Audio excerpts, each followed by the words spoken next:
صحیح بخاری میں آتا ہے جب نبی الاسلام کی وفات ہوئی تو حضرت عمر نے تلوار نکال دی کہ میں اس کی گردن کاٹ دوں گا جو کہے گا کہ نبی علیہ السلام فوت ہو گیا۔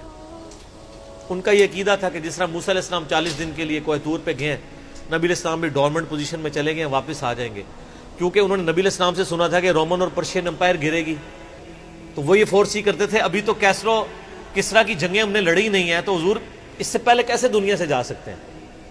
لیکن اللہ نے تو آپ کو پروفٹ بنوانا تھا نا، کہ آپ کے جانے کے بعد فتوحات کروانی تھی، تاکہ پتہ چلے کہ پیچھے اللہ کھڑا ہے۔ اپنی زندگی میں تو بڑے بڑے بادشاہوں نے فتوحات کی ہیں، نبی علیہ السلام کی تو دعوت کا کلائمیکس حضرت ابوبکر اور پھر حضرت عمر عثمان و علی کے دور میں جا کے ہوا ہے، جبکہ عرب قبائل بھی مرتد ہو گئے ہیں، تب بھی اللہ کے پیچھے سپورٹ تھی۔ والذی ارسل رسولہ بالہدی ودین الحق لیظہرہ علی الدین کلہ ولو کرہ المشرکون، اللہ نے اس کو دین کو غالب کرنا تھا۔ تو بخاری کے الفاظ ہیں، حضرت عمر نے کہا میں اس کی گردن اتار دوں گا۔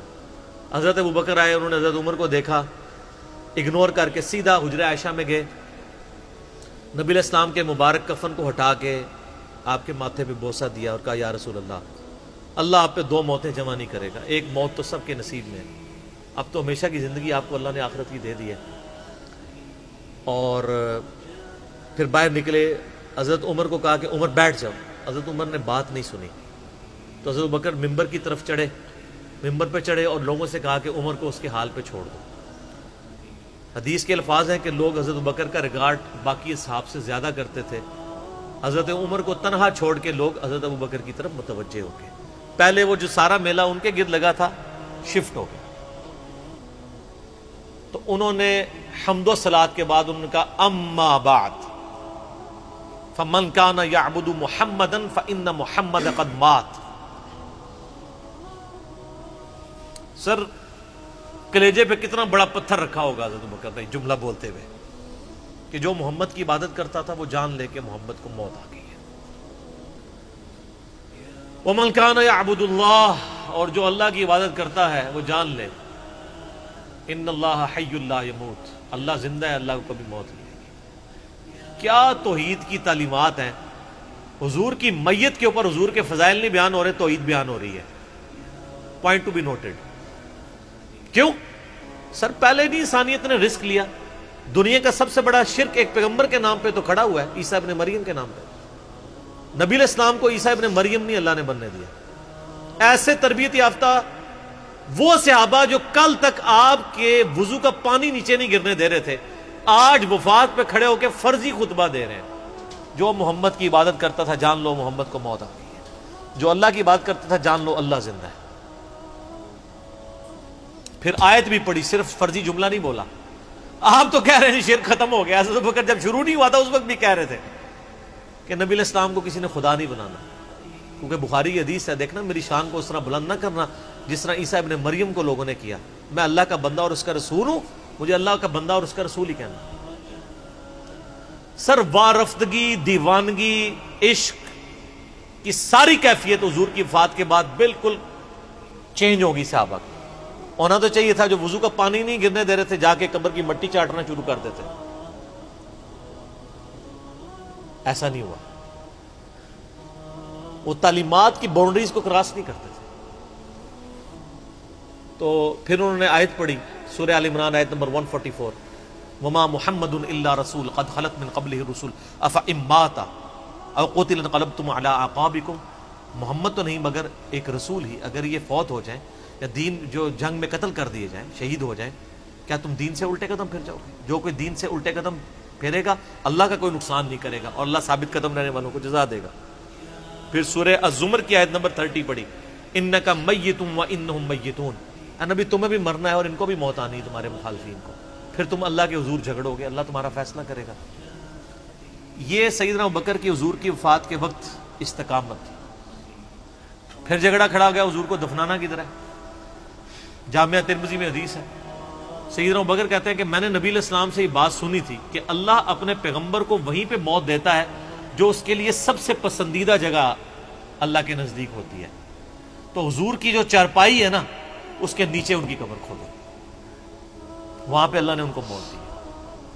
پہلے صحابہ میں رائے نہیں طے ہو رہی تھی کہاں دفنانا۔ پھر سنن نسائی الکبریٰ کے اندر پورا وفات النبی چیپٹر ہے، سنن ابن ماجہ میں بھی موجود ہے کچھ حصہ اس کا۔ پھر لوگوں نے پوچھا کہ نبی علیہ السلام کا جنازہ ہوگا؟ انہوں نے کہا ہاں ہوگا۔ اسی طریقے سے تکبیر کہو اور سورہ فاتحہ اور اس کے بعد درود شریف اور اس طریقے سے 4 تکبیرات پڑھو۔ لیکن ایک فرق تھا کہ نبی علیہ السلام کو پروٹوکول صحابہ نے دیا ہے کہ آپ کی جو جنازے کی نماز ہے نا وہ جماعت کے ساتھ نہیں ہوئی۔ صحابہ نے یہ پروٹوکول دیا کہ حضور کی میت کی موجودگی میں بھی کوئی شخص امامت نہ کروائے۔ حجرے میں ایک طرف سے لوگ داخل ہوتے تھے، اکیلے اکیلے جنازہ ادا کرتے تھے، اور ڈیٹیل میں آتا ہے 2-3 دن تک جنازہ ہوتا رہا۔ پہلے یعنی مرد داخل ہوئے، اس کے بعد بچے، غلام، پھر عورتیں، اس طریقے سے سب نے جنازہ پڑھا۔ ظاہر ہے 1 لاکھ سے زیادہ لوگ تھے جنازہ پڑھنے والے۔ اس موقع پہ بھی سیدنا ابوبکر کی آپ استقامت دیکھیں، ورنہ حضرت عمر کتنے سٹرانگ اصحاب کے مالک تھے، ان کی حالت آپ دیکھ لیں۔ جب ضرورت پڑی ان کے مضبوط اصحاب کی تو کولیپس کر گئے۔ ابوبکر ہی کھڑے ہوئے ہیں، تو حضور کو پتا تھا نا میں نے مصلی پہ کسے کھڑا کرنا ہے۔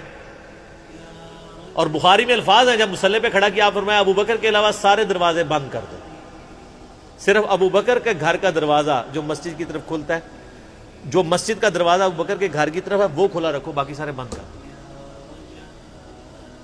تو نبی علیہ السلام کو یہ پتا تھا کہ کس لیول کا کس بندے کا یعنی ایمان ہے، اس کے اعصاب ہیں۔ اور بخاری کے الفاظ ہیں، جب حضرت ابوبکر نے خطبہ دیا، حضرت عمر کہتے ہیں میرے پاؤں میرا بوجھ نہیں اٹھا سکے، اور مجھے یقین آ گیا کہ حضور فوت ہو چکے۔ یہاں قرآن و حدیث سن کے کسی کے کان پہ جوں تک نہیں رنگتی، وہاں پہ حضرت ابوبکر کا خطبہ اور آیات سن کے حضرت عمر کہہ رہے ہیں کہ میرے پاؤں میرا بوجھ نہیں اٹھا سکے، کہ یہ تو واقعی تو قرآن کی آیت۔ اور اس میں بخاری مسلم صحیح بخاری میں الفاظ ہیں، کئی دن تک ہم جب بھی صحابہ ایک دوسرے کو ملتے تھے تو یہی آیت سنایا کرتے تھے، وما محمد الا رسول قد خلت من قبلہ الرسل افئن مات او قتل انقلبتم علی اعقابکم، کہ محمد تو نہیں مگر ایک رسول، انہیں بھی تو موت آنی ہے، تاکہ ہمیں یہ یقین آ جائے کہ حضور دنیا سے چلے گئے۔ تو یہ صحابہ کرام علیہم رضوان کی نبی علیہ السلام کے ساتھ عقیدت تھی۔ اور سیدنا ابوبکر آپ کو بالکل صف اول میں نظر آئیں گے، ٹاپ آف دا لسٹ، معاملات کو ہینڈل کرنے میں، چیزوں کو بالکل من و سنت کے مطابق ڈھالنے میں، اور ہر معاملے میں رجوع لانے کے اوپر، اور اہل بیت کے ساتھ کمٹمنٹ کے اوپر، ہر مسئلے میں آپ کو حضرت ابوبکر صدیق کی قربانیاں ٹاپ آف دا لسٹ نظر آئیں۔ تو بات کہاں سے کہاں شروع ہوئی، فی البدی میں تو اور گھنٹوں بول سکتا ہوں، مجھے اتنی حدیثیں یاد ہیں یہ فضائل کے اعتبار سے۔ آخر میں اصول برکت کے لیے میں وہ حدیث بیان کروں گا جو میں اکثر بیان کرتا ہوں۔